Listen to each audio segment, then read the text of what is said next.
All right, so call the meeting to order for tonight, which is Wednesday, March 24th. The time is 7:01 p.m.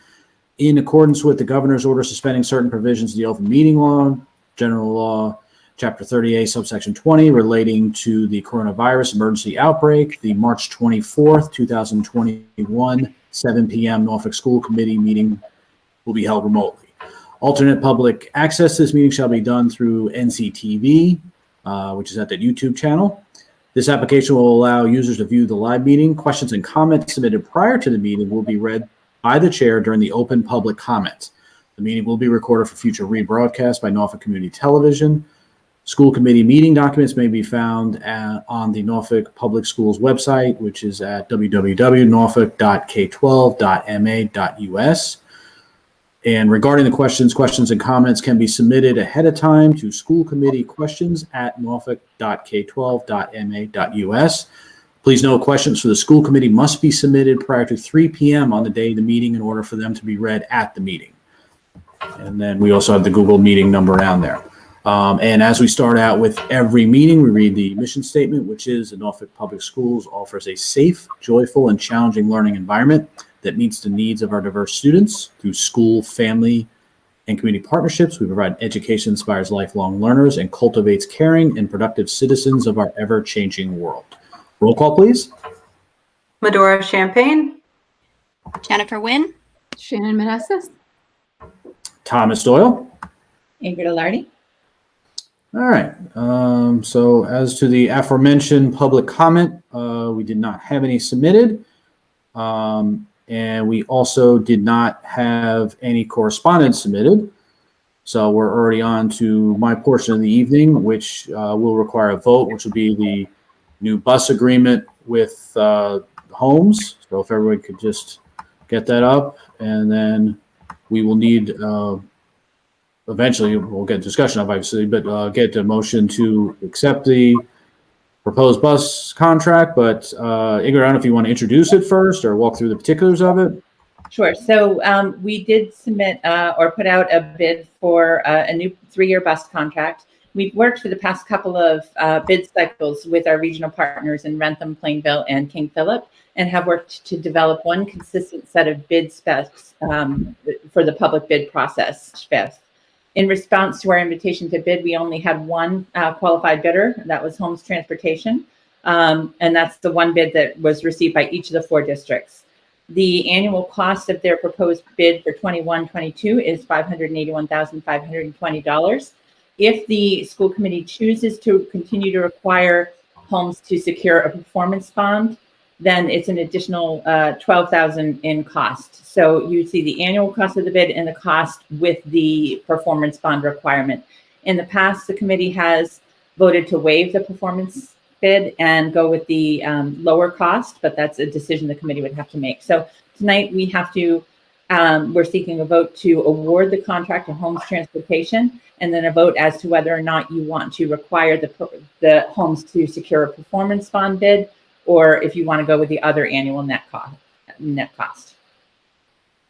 Okay, for sake of clarity, why don't we do this? Why don't we get a motion to accept the bus contract as described, keeping with not requiring the bond? And then if we don't agree to that, then we could separately have a motion regarding the requirement for the bond. So we just need a motion on that and then a second. I move to accept and award the contract as proposed to Homes Busing, inclusive of the performance bond. Okay, do we have a second? Second. Any questions regarding this? I have a question. Why do we waive the performance bond if it's less cost? I probably should know Not this. an additional $12,000. Oh, it's an additional. The bond Okay. is the higher cost. I got you. Yeah. Okay. Yes, Yeah. let's waive it. Yes. And then this is sort of unrelated, but I know this is still, and Sarah's not here tonight, but I know it's still come up a few times with the issue with the changing the start times and what the impact would be on the busing. Would that be then fair to say, just in case this comes up again, that would roughly almost double the cost of this contract if we had to implement that based on our discussions? our bid price and that we received reflected the start times that we have proposed. Right. Kingfisher in their bid specs also got a secondary price on if they were to change their start time. So it will now be in the bid reflected on their costs if they were to change it, and ours will be fixed. So the costs you see in front of you are our bid prices, unless we were to select to change the start times from what was agreed upon in the bid. So Okay. we're looking at this, and KP, the way we structured the bid, KP will see without impacting the elementaries what the cost to them would be for each of the different start times they've proposed. Okay. So the overall point being, just to, in case the issue comes up again, just to make sure everybody's aware, the cost would be significant to our budget should that start time change. I understand the argument for it. I'm not even necessarily opposed to that argument. It's just, it's impossible for us. So just in case that question comes up, people wonder why it is, it would really dramatically impact our budget in a negative way. So that's why this is the route that's been chosen. Any further discussion on that? Just so I'm clear, so we are proceeding with this contract with no anticipated change in our internal district start times or end times or any times. However, KP has multiple bids coming in that would reflect different start times for them that Right. would anticipate them bearing the total cost of any change to their start time. Right. Great. And we structured the bids Right. that way because exactly as Thomas said, if we didn't structure the bids that way and we bid it with various start times, then that cost could end up being spread over all the elementary districts. Mhm. And our budget can't sustain that. So we bid the bud with a specific start time, and KP got alternate bids for changing start times. So the cost would be reflected at the KP and not impact the elementaries. Okay. Just want to make sure that point was clear. So I think any further discussion beyond that? Okay, all in favor? Aye. So we- Aye. I think the motion was to accept the bid inclusive of the performance bond. So that would be with the additional cost of the performance bond. Is that how you were proposing it, No, Medora? it was without the performance bond, right? I thought it was not Not inclusive. inclusive of the performance bond. I will go ahead and just Amend make that. a friendly amendment to my motion, clarifying that my motion was not inclusive of the performance bond. So the motion on the floor is to accept the bid from Holmes as proposed, not inclusive of the performance bond. So the lower value of the two contract options that are being proposed. Okay, so do we have, let's just to make it clear. So do we have a second on that clarification motion? Second. Okay, and assuming no further discussion, all in favor? Aye. Aye. Aye. Thank you. That was helpful though to clarify. Thank you. No, and I'm sorry if I misspoke the first time. I thought I got it out right, but you know. Great. And then the primary purpose of tonight's meeting beyond the bus contract was for us to be able to provide an update to the school committee on our district reopening plans. At our last meeting, there were still many details that we were finalizing. So we agreed to add an extra meeting to the March schedule so that we could update the committee prior to the April 5th full in-person return. So we have a brief PowerPoint presentation, and we're going to walk through the details of what our reopening plan will look like. We have with us tonight Lisa Altham-Hickey, principal from the Freeman Kennedy School, Ms. Linda Balfour, principal from the H. Olive Day School, Vicki Sildana, our director of curriculum, and Anna Tupper, our director of special education. So each of them will speak to slides relevant to their particular department or building, and I'll give an overview of our reopening plan. So I'm going to just jump over to share my screen, and hopefully that will work well. I did test it. All right, so can everyone see that? Can you all Yeah. see? Yeah, okay, all right, good. So again, we want to walk through tonight the plans, the specifics of the plan for our full reopening and full return to in-person learning that is scheduled to begin on April 5th. And on April 5th, we are expecting that all students learning in the hybrid model in grades 1 to 6 will return to full in-person learning. In addition, our preschool programs will resume operating on a traditional school year schedule. So I would say full in-person, but preschool programs are often 2 days a week or 3 days a week. So it will revert to a traditional school year schedule. We will continue this year to provide a full remote learning option through the remainder of this school year for those families who have selected that option. We are very excited to be bringing our students back to full in-person learning 5 days a week. We know that remote learning has been challenging for many of our students as well as our families. And we really do look forward to having kids back in the classroom and being able to interact with their teachers and peers every day. As we talked about at our last school committee meeting, because we have a critical space shortage at the age of day, we don't have the capacity at this time to accommodate the return to full day kindergarten. Our kindergarten students have been attending school 5 days a week since January, and it's either half day morning sessions or half day afternoon sessions. We are meeting the full requirements of student structured learning time for kindergarten at this time. And our benchmark data is showing that our kindergarten kids are making steady progress and really doing well from an academic lens. We have made a few changes. We originally had scheduled the first Wednesday every month to be a remote learning day for kindergarten. Those students will now be coming to school every day, and those remote Wednesdays will not continue. Our students will continue to attend their special subjects, so art, music, and physical education during the remote portion of their day. That's in order for us to protect them, the time that they are in school with their teacher for academic instruction and for cooperative learning. In response to some parent feedback we had about the remote learning expectations, our classroom teachers, after parent conferences, are gathering some data from families and will be looking at the remote program and may make changes based on feedback we receive from conferences. We have worked very closely with the Norfolk Recreation Department, and we're able to offer a low-cost option for families that were interested in full-day programming in partnership with Norfolk Rec. That program will begin immediately on April 5th. It's fully staffed. It will take place at the Norfolk Town Hall and at the Grange.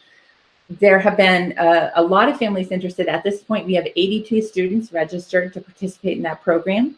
We gave families flexible options about whether they wanted to attend 5 days a week or just 1 day. So we have students doing all kinds of different things. Some students are coming daily, some are coming 2 days a week.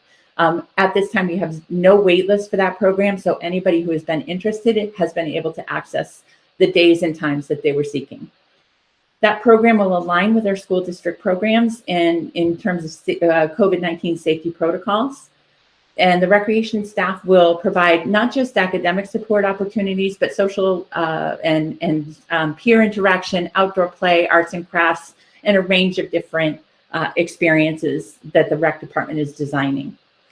We have heard from some families, if students have special educational needs and families want us to consult and collaborate with the rec program to make sure accommodations and other supports are in place and to help structure a successful experience, the school is more than happy to do that. We just need parents to reach out and let us know.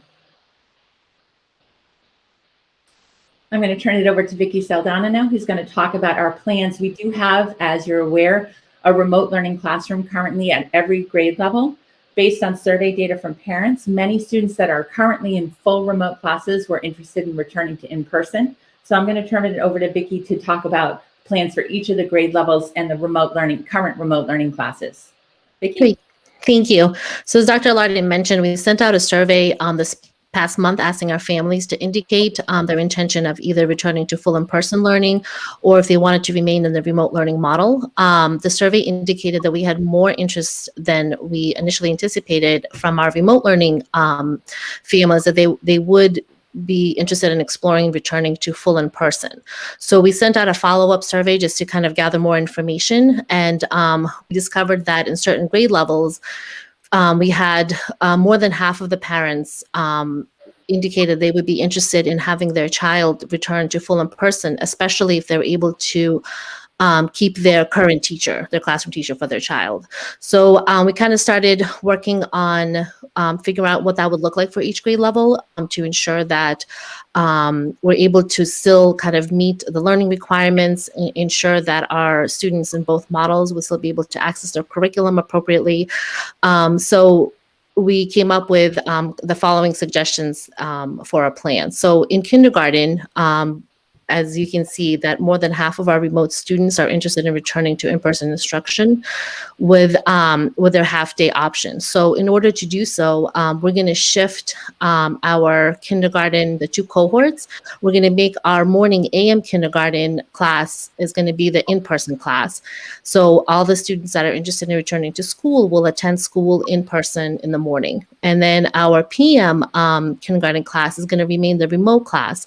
So students who would like to remain in the remote classroom for the remainder of the school year will be able to do so, and they will attend kindergarten in the afternoon. In grades 1 and 2, we actually had very little interest in families, and majority of our families preferred to stay remote. The families that wanted to shift were able to accommodate and just have those students move to a different classroom for in-person learning. So our grades 1 and 2 classrooms will remain as they're currently structured. For grade 3, we found out that the majority of the families wanted to return. And as you can see, we kind of had to customize which for each grade level, because we really did want to meet the individual needs of our families. And it kind of makes sense that we had different results in different grade levels. In the upper grades, streaming has been more successful for students. So it kind of makes sense that families kind of were opting for both models. So in grade 3, because we had almost like I said, the majority of the students wanted to return to full in-person. We're gonna shift grade 3 to start in-person learning. And we're gonna offer a blended learning model. So we're gonna have students who are learning remotely are gonna continue to do so, and they're gonna stream in for different lessons throughout the day and join their peers who are learning in person.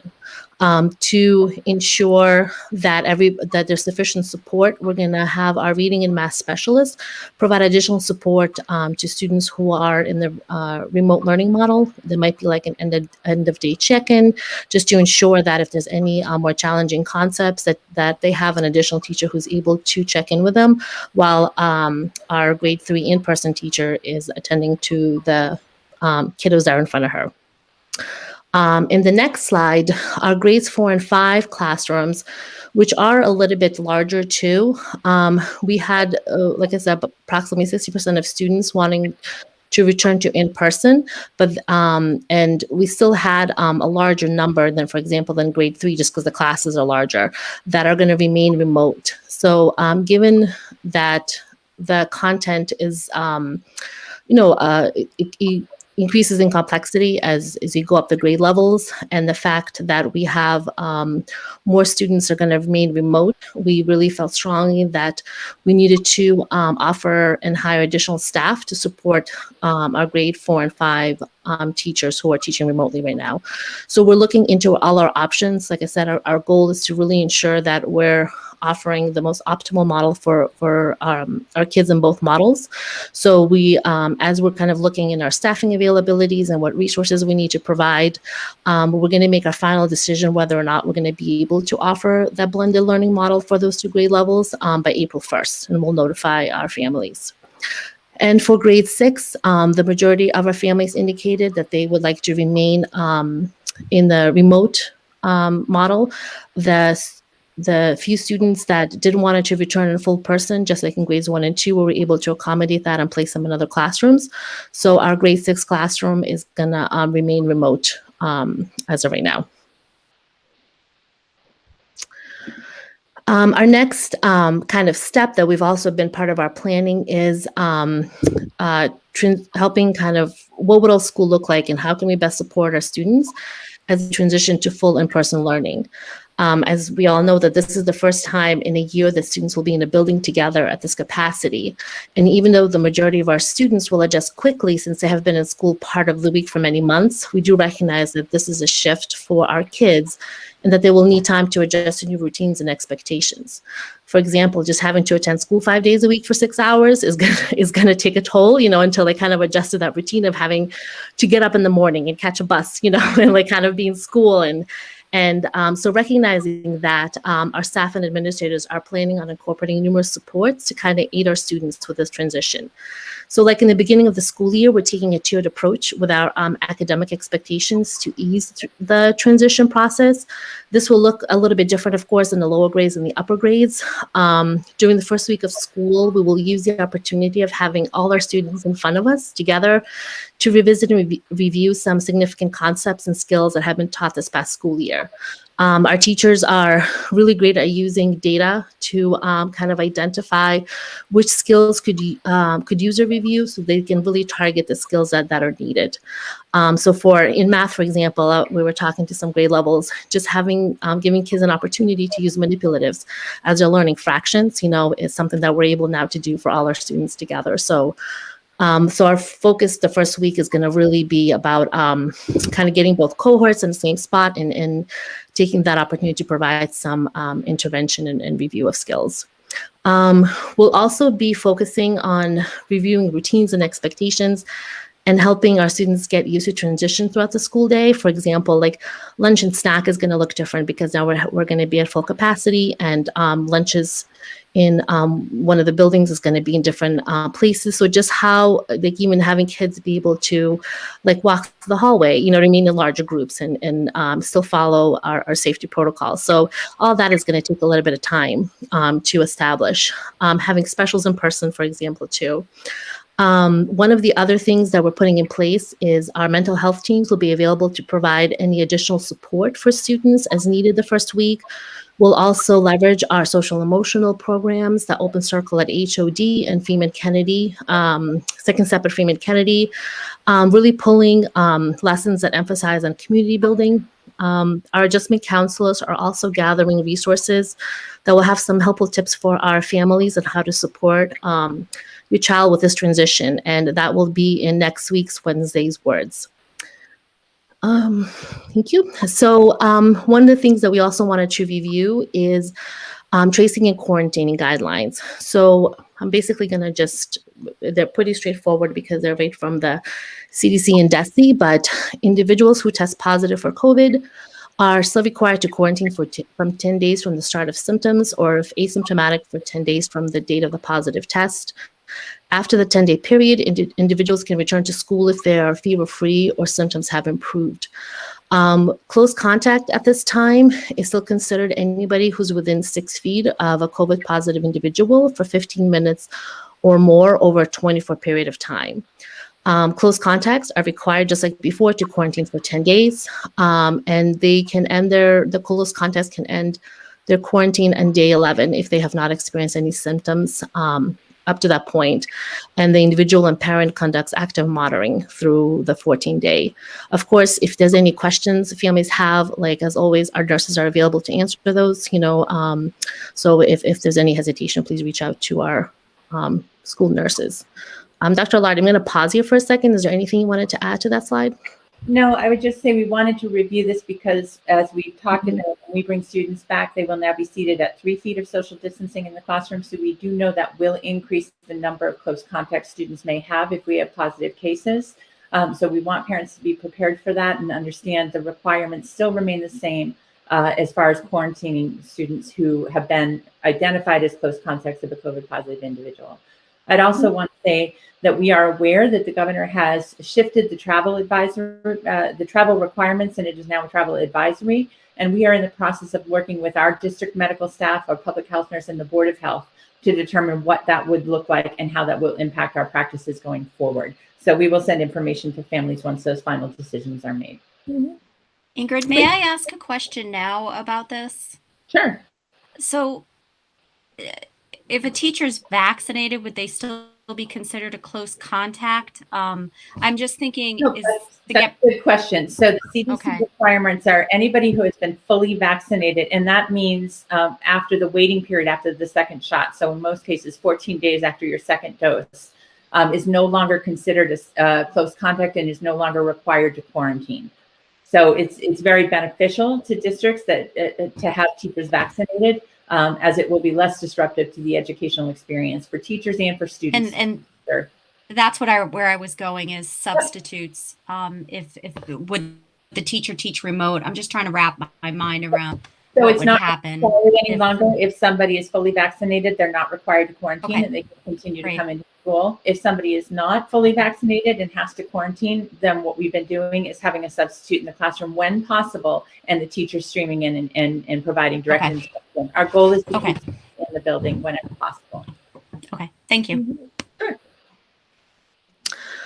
So, of course, we're anticipating that we'll continue to have students who will need to quarantine for various reasons. So, at this point, we're continuing our previously established plan for supporting students who are quarantining, which basically missed work will be made available within 48 hours of students' absences. We'll work with the families to see how if pickup is if they're able to pick up the work, if there's any extraneous circumstances where we have mailed work if needed be, so we'll definitely we'll work with the family depending on the circumstance about being able to pick up missed work. Students in grades 3 through 6, we're right now looking into having them stream into the classroom for part of the live lessons in the core content areas. For students in grades 1 and 2, that is really challenging, of course, especially when you have a full class of students in front of you. So at this point, we're going to leverage additional staff who are available. It could be math literacy teacher, possibly a paraprofessional, or even if we have our building substitute who's available to check in with students who are in quarantine and kind of go through just to review anything that has been covered that day and make sure that they are able to access the work that has been sent home. Students will continue to be able to access their special education services and developmental, math and reading services.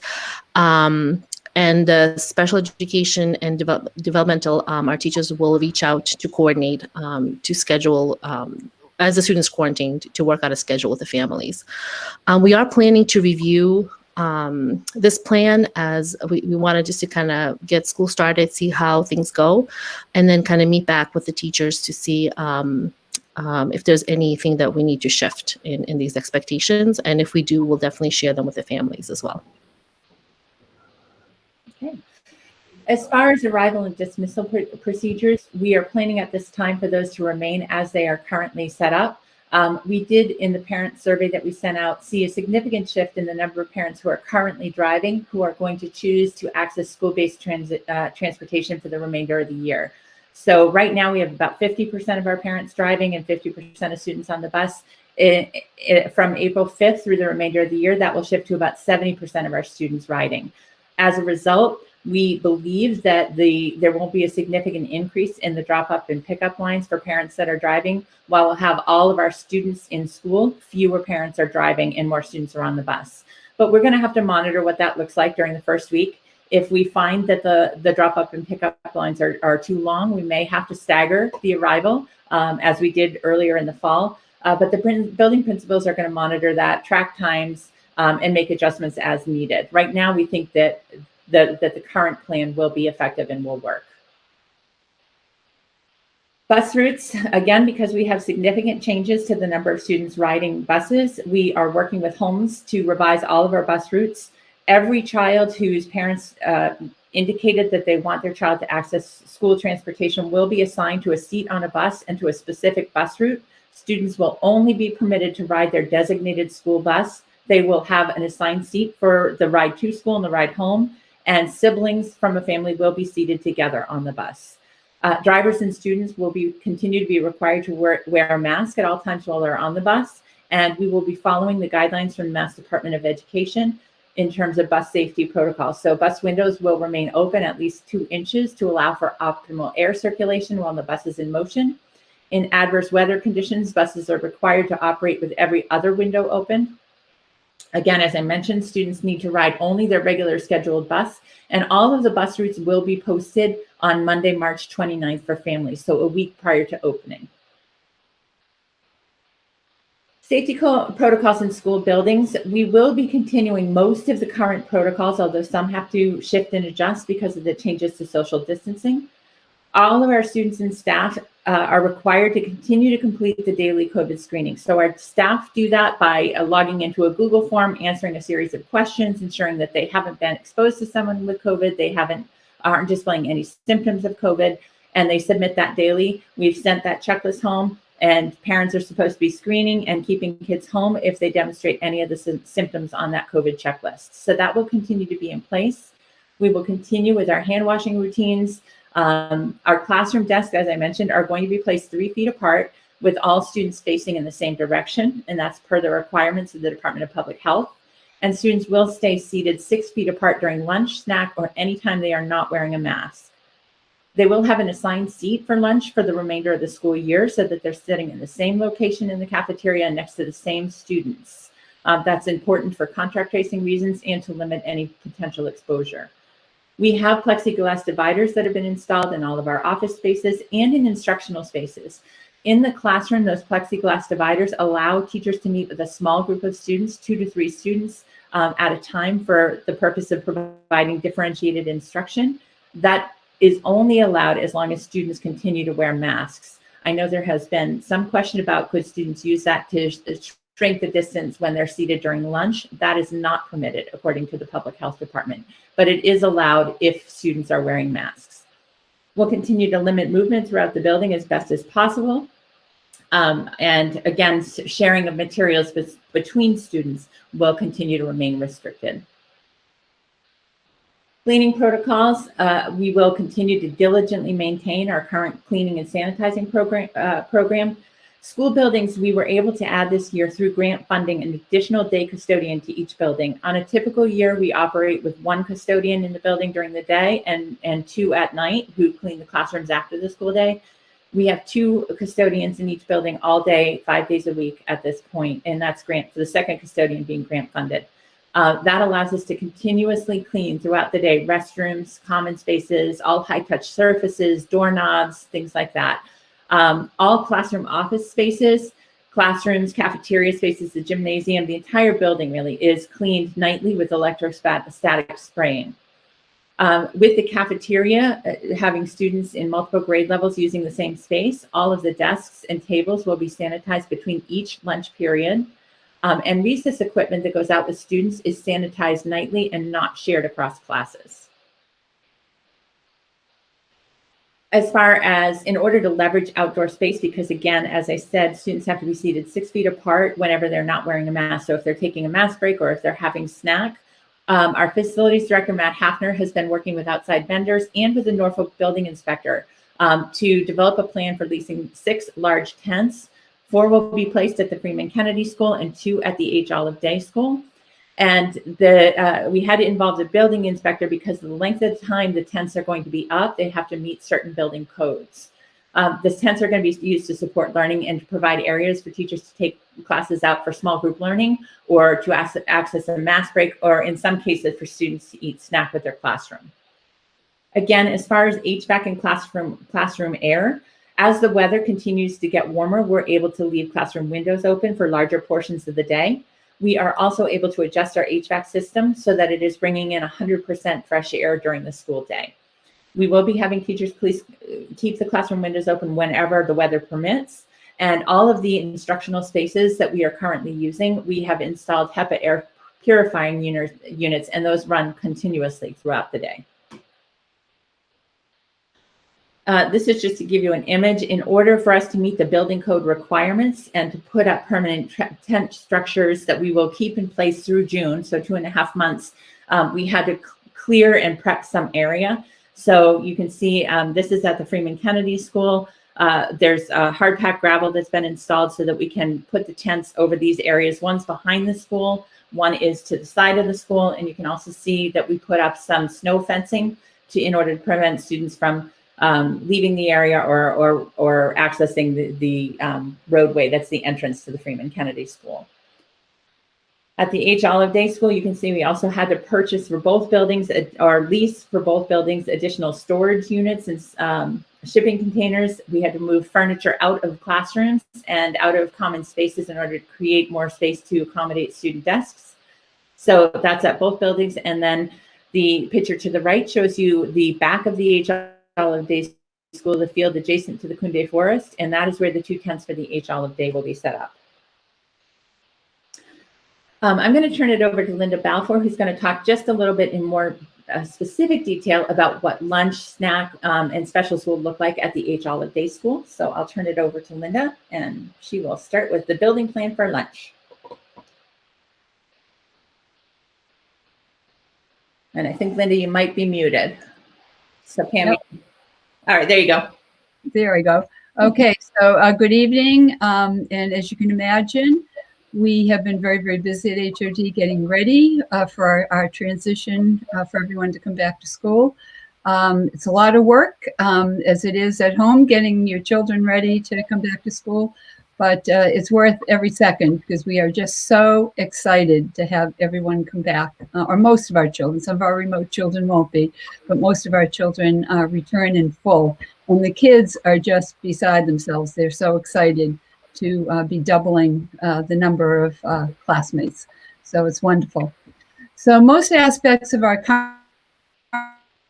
lunch plan will remain in place. In order to accommodate double the number of students at each lunch period, we're creating a second lunchroom in the middle section of our multi-purpose room, which was formerly used as a gym. So HOD will continue to have 4 lunch periods, 2 for first grade, 2 for second grade.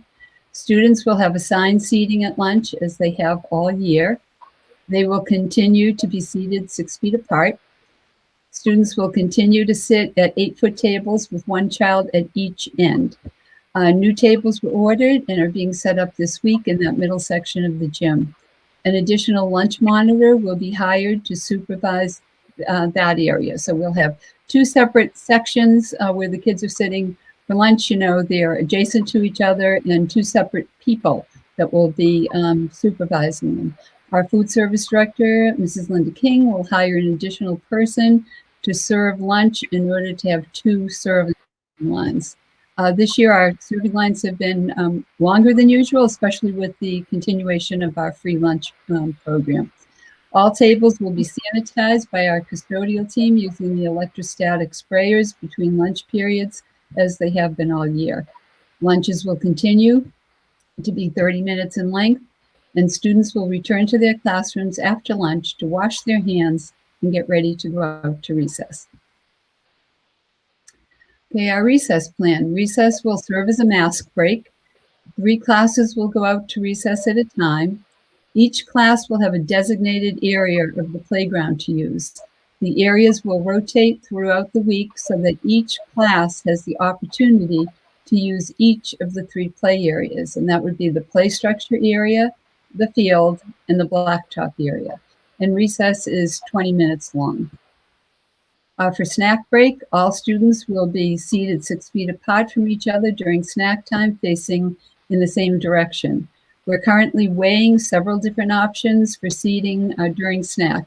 And today I spoke to each grade level, and we came up with a variety of different options of having children. Half of the children go outside, just outside of the classroom, others with children sitting in the hallway with little like sit-upons, or bringing in beach towels to sit on.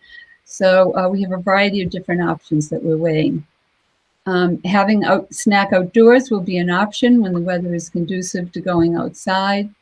Snack time is about 10 to 15 minutes in length, and we will be asking that parents send in a simple, easy-to-eat snack and water in order to make snack time as efficient as possible. Okay. Yep. And there's a photo of what one of our classrooms looks like with the additional desks in it, and that's what our lunchroom looks like. And the second room will actually mirror that. Will look exactly the same way.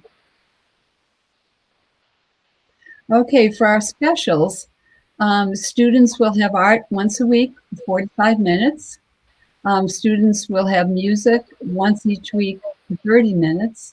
For physical education and wellness, they'll have those periods twice a week, and they'll be 30 minutes apiece. Students will use a section of the gym in the field at the rear of HOD for PE classes whenever that's feasible. And a combination of the gym and the classrooms will be used for wellness classes. Our library, students will have the library once a week, and that will be on a cart. So we are working with, I know that Sharon LaValle, our librarian, has been working with the public library to synchronize the kinds of procedures that are used for book selection and for isolating books upon return. And we are really promoting the use of the sales program. And a lot of our children have been ordering books through sales, and then Sharon is able to deliver the books to the children.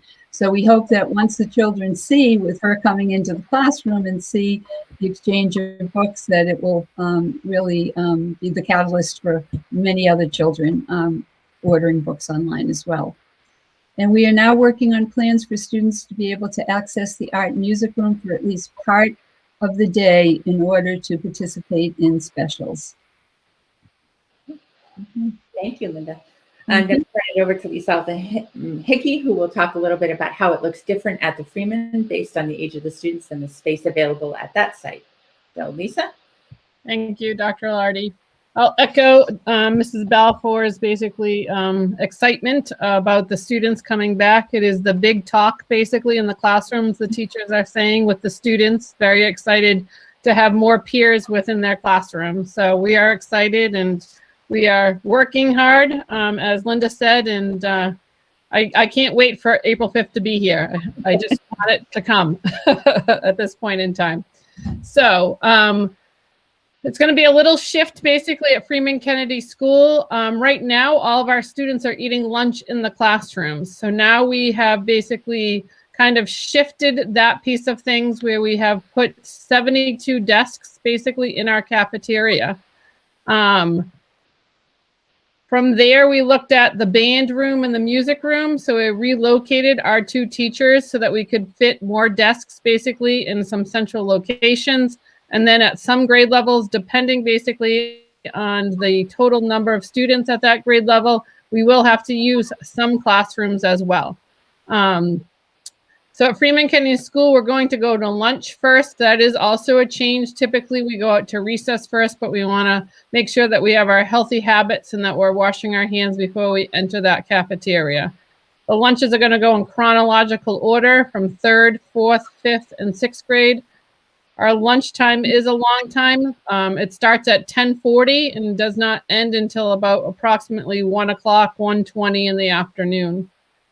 Our students will have assigned seating at lunch, and they will sit at desks. They will be 6 feet apart during lunch. Lunches will be 30 minutes long, and recess will follow.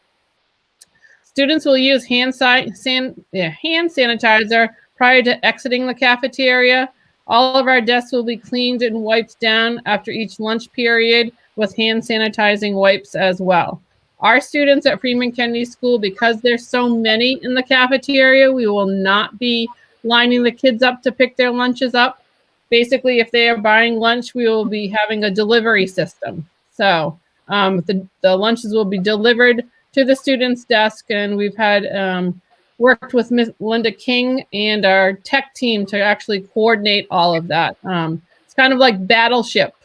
We have basically A7, B2, and so forth and so on, but the system will work. So we're excited about that as well. FK, the recess and the snack plan.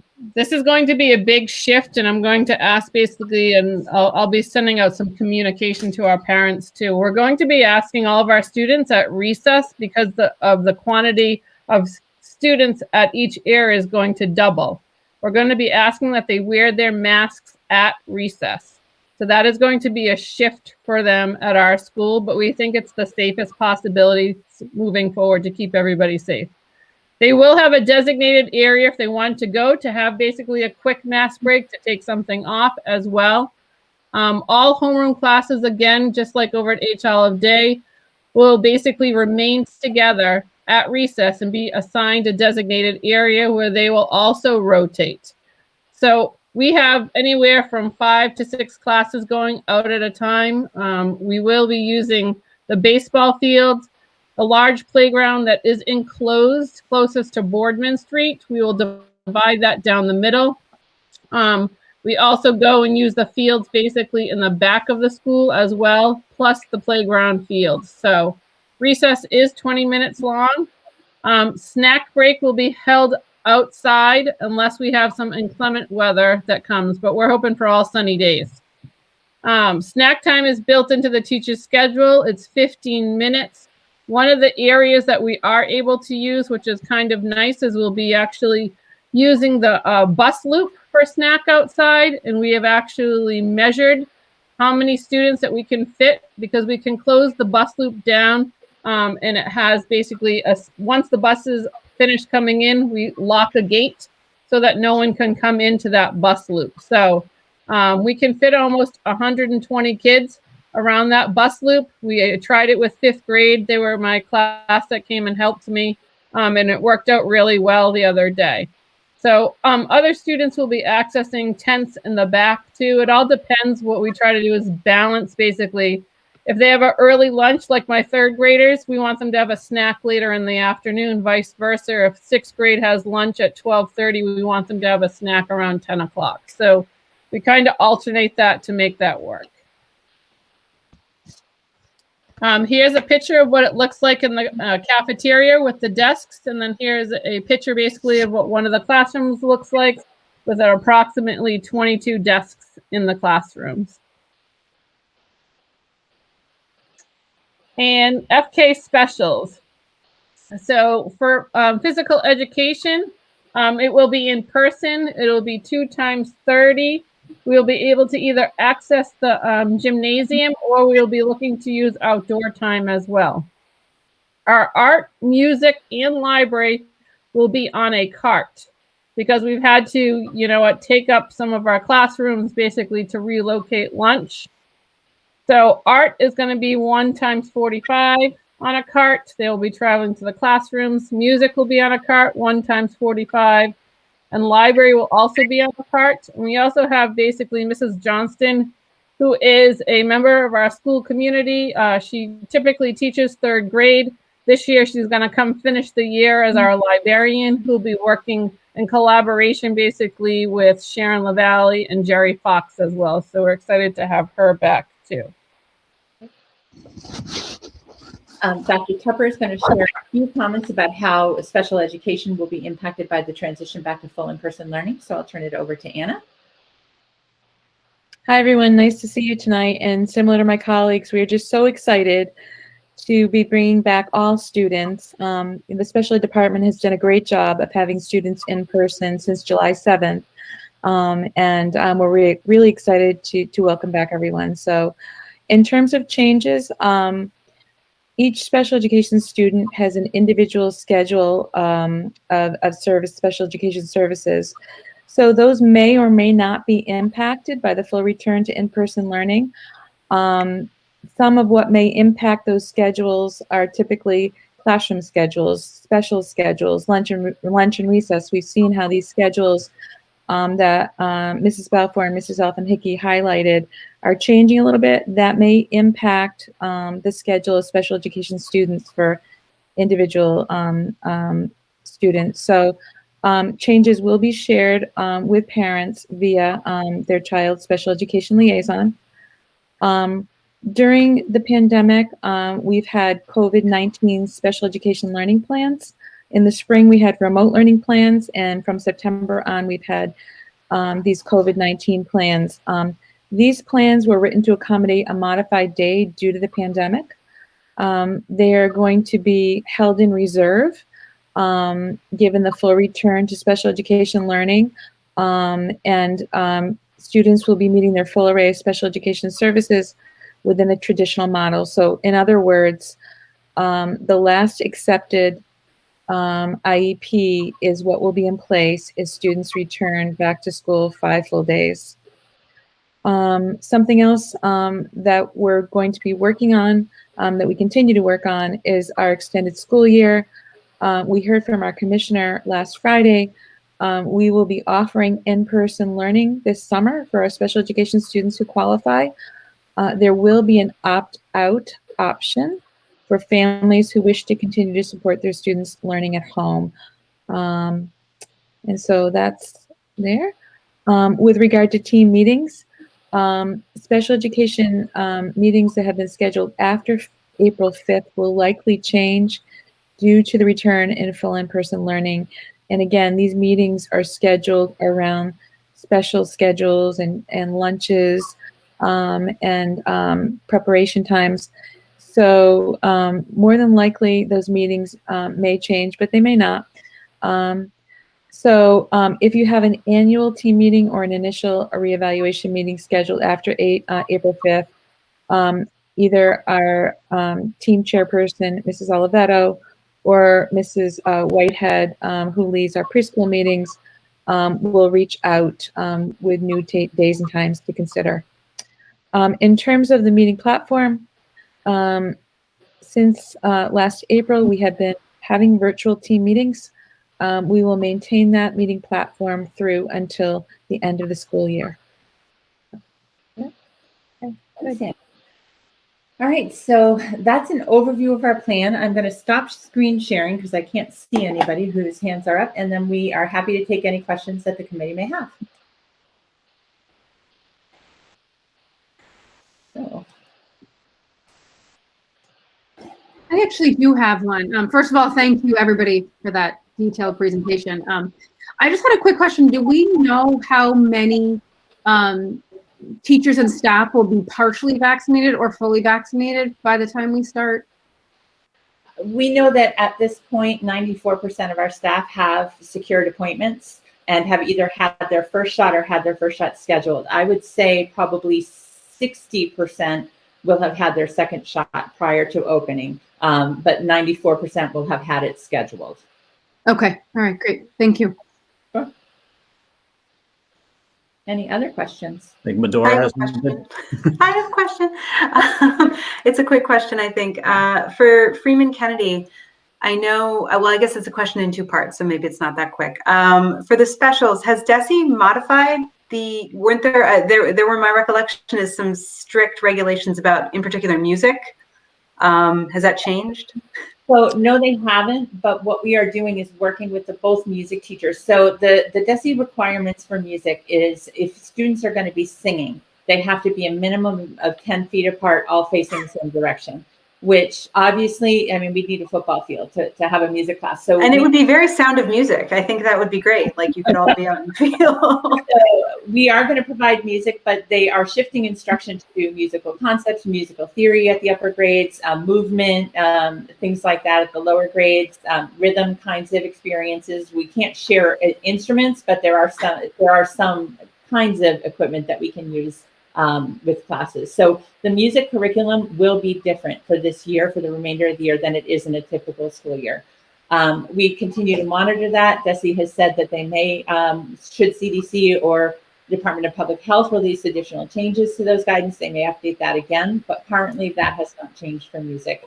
Art can look a little bit more like a traditional art program. However, students are not allowed to share materials from class to class. So if they're doing a painting lesson, we have to have all different supplies for the second class coming in. How to build a little bit of a buffer in times between one class to the next so that we can clean tables, clean equipment, and rotate through instructional materials. Okay. The follow-up question to that would be, I know at Freeman, the band program has been running throughout the course of the school day, sort of as it can fit into the schedule for the hybrid students. Yep. Is there going to be a more formalized band program that kind of reignites? Yeah. That's Lisa's nodding. I'm excited. This is great. Lisa, you want to jump in and talk about the band? Sure. Yep. So we're working diligently to make that happen, Medora. Basically, we are relocating John. What we're going to do is we're going to use our makerspace area, and John will be working basically with homeroom teachers. The students won't be able to basically participate, in a typical year, you would have all your trombones basically go together or all your flutes go together. What will happen is he will take basically the kids that are in their homeroom because we want them to stay together, and then they'll shift basically, and they will have lessons throughout the school day. With John, on nice days, we are going to try to get him outside basically as well. So he's also securing some basically, like COVID safety instrument things to go on the instruments to make sure that happens too. And John and I were looking at basically like the number of students in each homeroom. And it's, it's pretty minimal, Medora. I'd say maybe 4 or 5 kids, coming out, so we can get them 10 feet apart in that makerspace or outside too. So Okay, so we That's- should dust off the clarinet. It's coming back into play. Okay, great. Fantastic. Just safety requirements, yes. So, All right, yeah. that was all I had. I do want to say, and I just want to commend the principals, and Vicki and Anna have worked incredible hours. I mean, the amount of technical planning that has gone into making this happen safely and efficiently is just incredible. So I just want to thank them all for the time they put in above and beyond all the work they did all through the summer and through all the vacations. So we're excited to have kids back, but I just want to say it's a tribute to the administrators that you see here tonight that have really worked tirelessly to make that happen. So thank you to them, and also to Matt Hafner, who, as you can see, and looking at the construction, we've had excavating going on. We've had multiple meetings with the building inspector to ensure that tents are put up the way that they need to be to code. We have new equipment. We've had the classes have been reset up with all the new desks required. So it's been a lot of effort, and I just want to make sure all of the work that teachers and administrators have put in is recognized. So. And Ingrid, you stole exactly what I was going to say. Sorry. It's just amazing the amount of work. And I understand when some people say, well, why can't we just return next week? I don't get it. And it's, we only have 2 facilities that house our entire population, and that's huge. And so really, thank you for doing all that work. I realize, it's starting all over again. So thank you to everybody from administrators to facilities to the custodians, everybody, really amazing. And then I just had one question, and it's more for Dr. Tupper. I was wondering, when I put my special education hat on, sorry. It's been a long day. Anyway, I think about the kids with anxiety, and I think about, I just know some of the questions I'm fielding myself with the return. And I was just wondering if there might be consideration for some front loading, how to talk to those kids ahead of time, if there is a little bit of nervousness or how things might change, if that's just something to throw out there for consideration, just making sure they're being previewed. Absolutely. Yeah, absolutely. Okay. So, we have all kinds of supports in place. Really, our primary focus as kids enter is really on their social emotional well-being.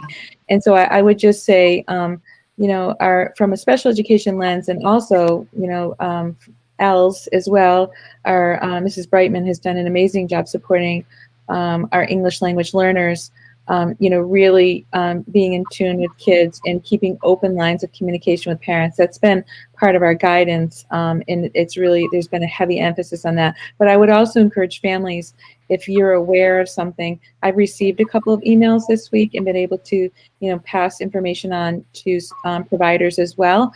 If you're seeing something and your child needs a little extra support, to reach out as well. I think this is a great week to do it.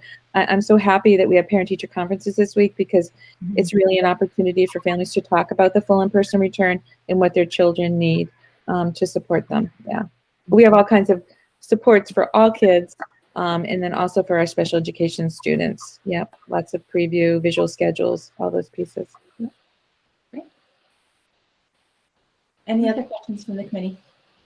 Yeah, I just wanted to add and echo the other sentiments to thank you for everyone for an extremely well thought out plan. The level of detail, the level of planning went into this is incredibly impressive. Just everything that I think anyone could have thought about as a question or a concern is fully addressed here.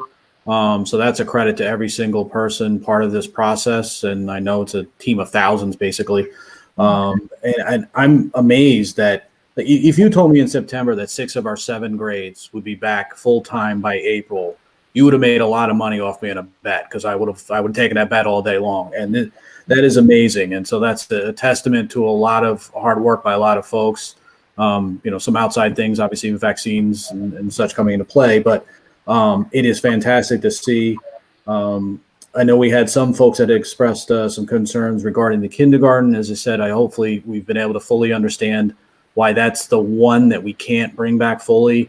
I empathize very much with the kindergarten parents. It really just comes down to a space issue. We just can't make it happen, unfortunately. So that's the sad reality of that portion. But again, I think it's a fantastic plan, and I really think it would be very good for everybody, all the students, parents, and the community at large. So well done, and look forward to seeing that implemented.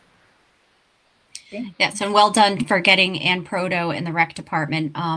Because a lot of times in the afternoon, kindergarten does, or in the morning when they do their specials. And just knowing that my own children have attended playground camp and recreational activities through the summer, they do a phenomenal job. It will be a great social emotional learning time, much needed for kids, in my opinion.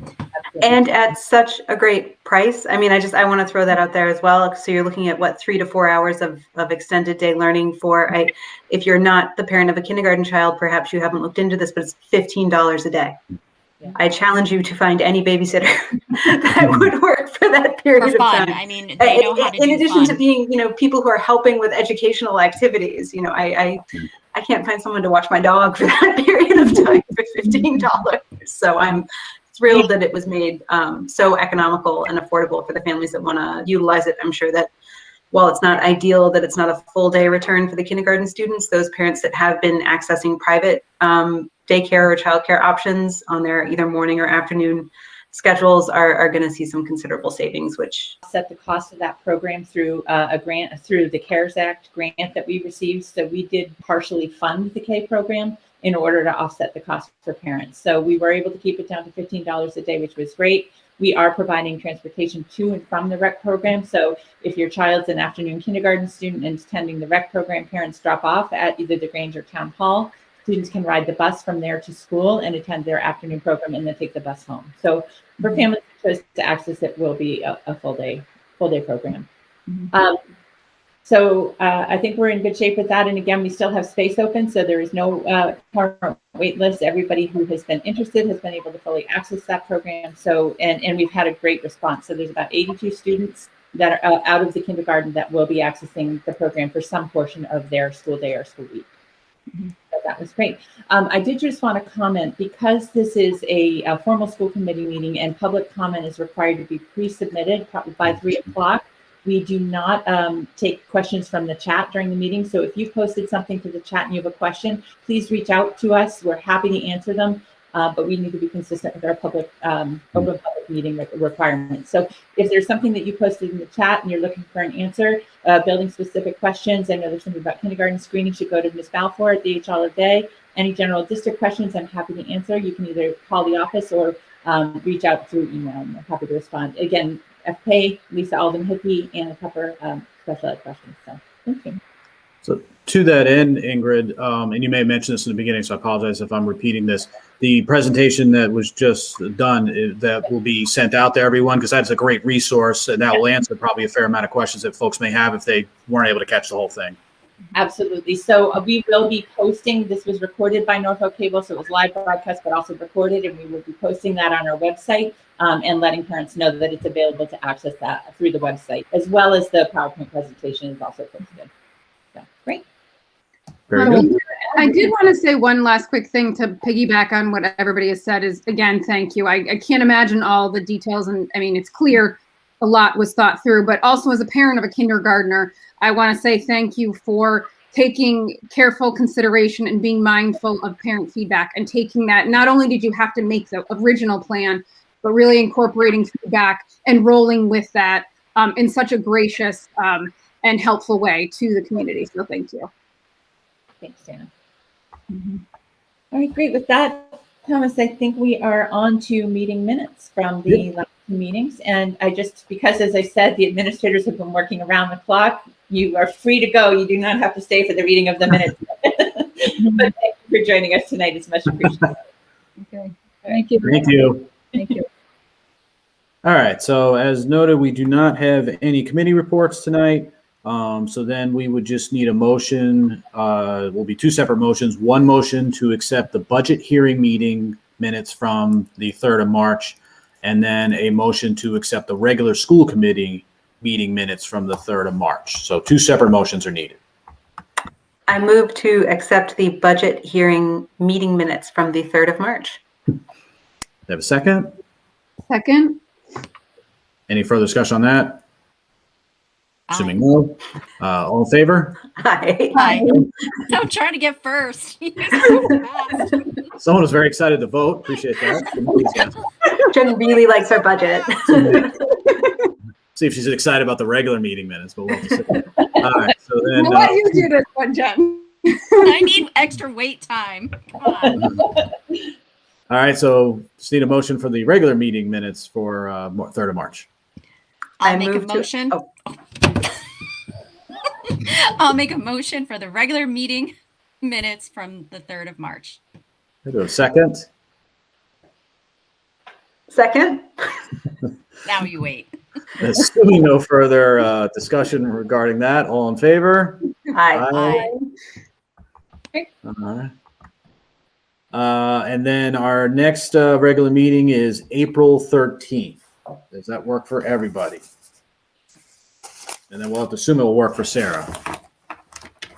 Yeah, I think she Yeah, was. that's not April vacation. Well, it doesn't matter. I'm No, not the going following anywhere. week is April The following vacation, week, I right? think. Isn't it? Yeah. Yeah.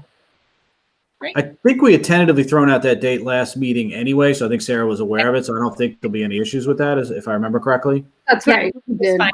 It's the Okay. regular schedule.